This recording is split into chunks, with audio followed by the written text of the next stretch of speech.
Buddy Holly plane crash analysis. I've been asked a lot of people, Glenn, what are you going to do, Buddy Holly? Okay. That plane crash happened in 1959. In 1959, the FAA didn't have all the rules like they have now. You think your wife has a lot of rules? The FAA has got not as much rules as your wife has for you, but they got a lot of rules. 1959, they didn't have a lot of rules. They rented a plane to fly to another concert. Back then, you could call your buddy and say, can you rent me your plane and fly me somewhere, and you could do it. Today, it is not legal. If you've got a little 172 or a twin, and you put a sign up for rent, it's illegal. You have to fill out the paperwork with the FAA. It's like 2 years and $250,000. It's not easy and it's not cheap. And the reason for that is to keep people from doing it. Now, if the FAA hears that you're doing that, they'll send a little sneaky person around. Hey, can you fly me down to the beach? To set you up for that, and you will be in big trouble. It is illegal to rent your plane out unless you have a certificate from the FAA. I don't want to get into all that. It's real technical. There's a lot of different certificates. But in 1959, you didn't really have to do that. Also, in 1959, you didn't have the weather capacity to get the analysis of what's going on.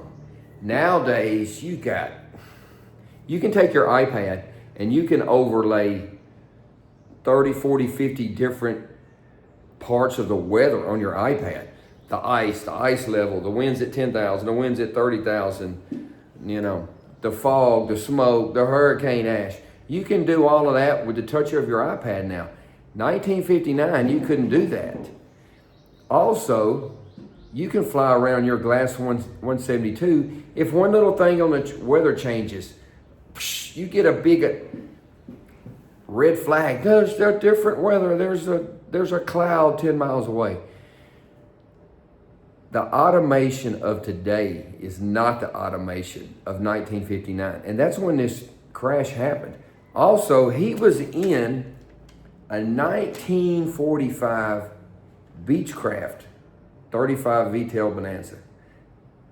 There again, 1959, if it was a brand new plane, it doesn't have the autopilot, the GPS, all the fancy bells and whistles like you have today.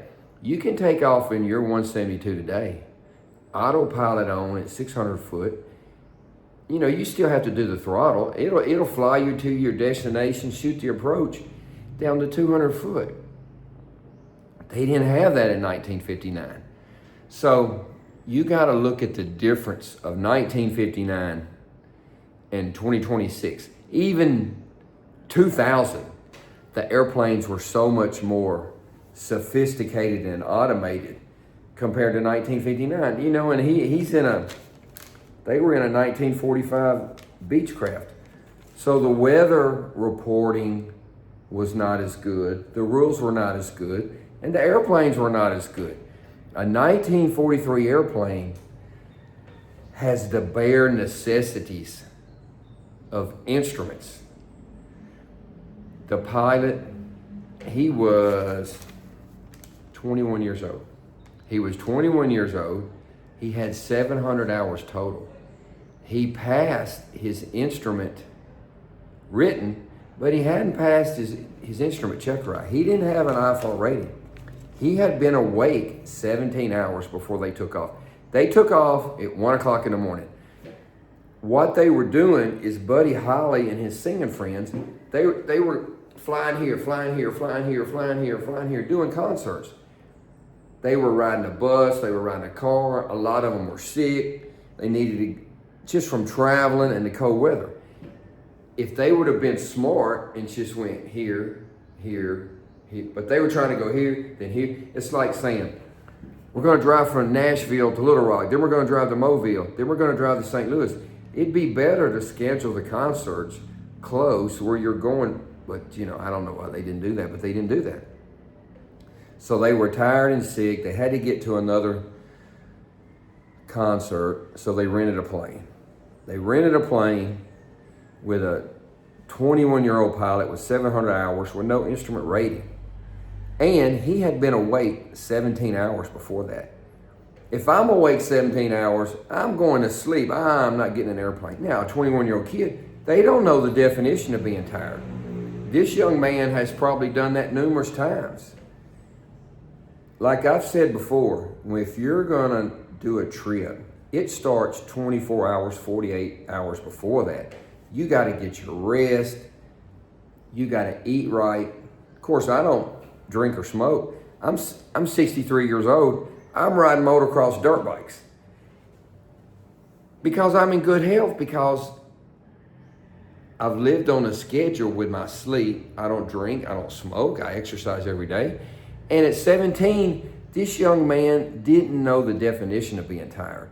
Now, even at that age, 21, you stay awake all day long and get in an airplane with 3 people, and they're not really famous yet, but they want to go, and they got the money, and he wants the hours and the flight time. They took off at 1 o'clock in the morning. It wasn't a snowstorm, but it was snowing, and it was nighttime, and it was like Midwest where there's not a lot of lights on the ground. So that's another thing that was against him. He checked the weather numerous times. And when you're checking the weather every 30 minutes, that's a big red flag that you don't need to go, because you're thinking, oh, it's gonna magically be better. Now, I'm in the Philippines. It rained all night long. It just quit raining. The sun's out. You look outside right now, and it's sunny. You can't even see any water on the ground. But weather patterns in the United States, they run in days. They don't run in hours. In the Philippines, it runs in hours. It can be sunshine, rain, rain, rain, rain. 2 hours later, sunshine. In the United States, weather patterns can run 3 days, a week, It can be sunshiny, rain for 3 or 5 days and sunshiny. Or it can be sunshiny, cold for 2 weeks, with bad weather. So the weather is different. And the young man, he was getting weather reports. But like I said before, the weather reports in 1959 are a lot different than they are today. And actually, he got his last report right before he jumped in an airplane to go. And right before he jumped in the plane, another weather briefing came out that the weather was getting worse. It was 5,000 overcast. Can you legally do a flight at night with 5,000 overcast? Yeah, but it ain't smart. That's not smart. 5,000 overcast. He doesn't even have an instrument rating. And if you got to stay 500 foot below and 2,000 foot below the clouds, that means you're going to have to fly 4,000, 4,500 foot. If you lose an engine and you're at 12,000 foot, you got time to make a decision to turn and glide to another airport. If you're at 3,000 foot and you lose your engine, you don't have a lot of time. You're looking for a field. All of my students, when we do our night cross country, before we even take off, I show them the route of flight, and I say, pick out every airport that you can land at between where we take off and our destination, and keep a mental picture of that. And as we fly, I want you to notice that and point that out as we go over that airport. And get in the habit of doing that. That way when you fly at night, trust me, it's already in your brain. I mean, we're flying over this airport, this airport, this airport, this airport. And if you're flying at night and you're trying to go somewhere where there's not a lot of airports on the ground, I'd make my route a little bit different. So I'm at least getting close to an airport. So the pilot was 21 years old. He'd been awake 1,700 hours. He'd been awake 17 hours. He had 700 hours total time. He passed his instrument written test. He hadn't passed his instrument check ride. He failed it. So he doesn't even have an instrument rating. So he's taking off at night in the snow. The weather's getting worse. That's just too many red flags and strikes. Nowadays, if you're in a 172 or 182 and you're a private pilot with 700 hours and you've been training with your instruments and you've passed your instrument check right, you could have probably made that fine because you got an autopilot and a GPS that's going to do all that work for you. 1959 and a 43 airplane, he's having a hand fly that baby. So if he's a little bit tired and he takes off and hits a cloud because the weather was getting worse, it was going down, he should have never taken off. He should have never taken off with a 5,000 foot ceiling. That's not safe. Would I do it? It depends on the route of flight and how long the route of flight is. But I would still wouldn't do it VFR. If I go 20 miles, I'll file an IFR flight plan. It just keeps you away from the goofballs and the people flying around that aren't even talking on the radio or flight plan or nothing. So he took off 1 o'clock in the morning, 3 people on board, weather going down, light snow. Airplane didn't have an autopilot or GPS. He probably just got disoriented for a second, hit them clouds. You can hit those clouds, and where's my little airplane at here? You can be flying level, looking at the ground, looking at the sky, and you can hit those clouds, and before you know it, you can start a turn or a bank or a descent. And if you're talking on the radio or looking at a map, back then you had to have paper maps and you had to unfold the map and fold it as you went along your route. It's not like today where you got a GPS and iPad. He's hand flying that plane. He just took off. He probably hit the clouds, got disoriented, and before he knew it, just flew it into the ground. Buddy Holly's story. That's what happened to those guys. Whenever someone says to you, oh, my friend's got a plane, my uncle's got a plane, my brother-in-law, Billy Bob James David, he's got a plane, he can fly somewhere. This is what you say. Remember this phrase. My mother's in the hospital for 10 days, and I got to go be at the hospital with my mother. So that's what you say. You just throw it on your mother and don't go.